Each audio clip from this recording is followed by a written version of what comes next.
In this episode of SNG Explains, we will talk about the not-so-rare earth metals.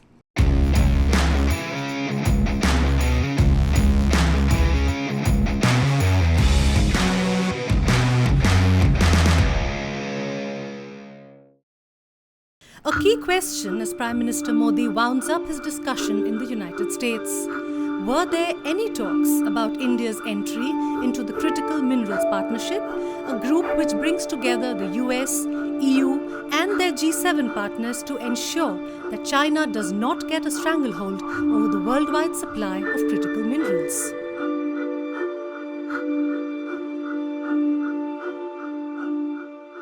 This shows that these countries have realized the significance of Indian industry or Indian mining industry in the whole self-resilience or sufficiency global goal. So if you see in the case of India as a part of this, we are very, very good with our mining industry, but at the same time we are very limited in our technology and the processing capacity. When we process, we don't have much processing capacity to take them to a level of end product which can be directly used in our technology or high technology. So with this I feel yes, India can really get a very good advantage, and these countries can also get a big advantage from India because having raw materials in the hand will be and also with untapped resources, we are good to go. The joint statement issued at the end of his visit only carried a vague reference.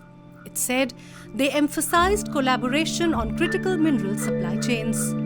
Hopefully, there will be some daylight on this later. According to the Department of Atomic Energy, India's rare earth reserves are the world's fifth largest, with a little over 13 million tons in monazite sands found in the coastal states and Jharkhand. These are mostly lighter minerals, and while some separation and refining is carried out, technology for large-scale industrial mining is not available.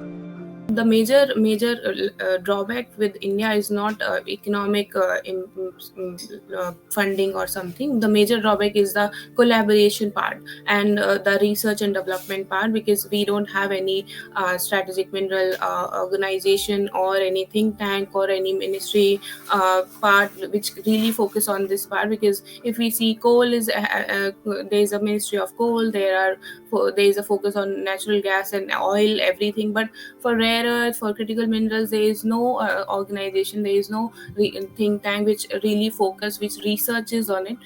In comparison, like China, Australia, US, all of them have their own sources. They have their think tanks available working on it.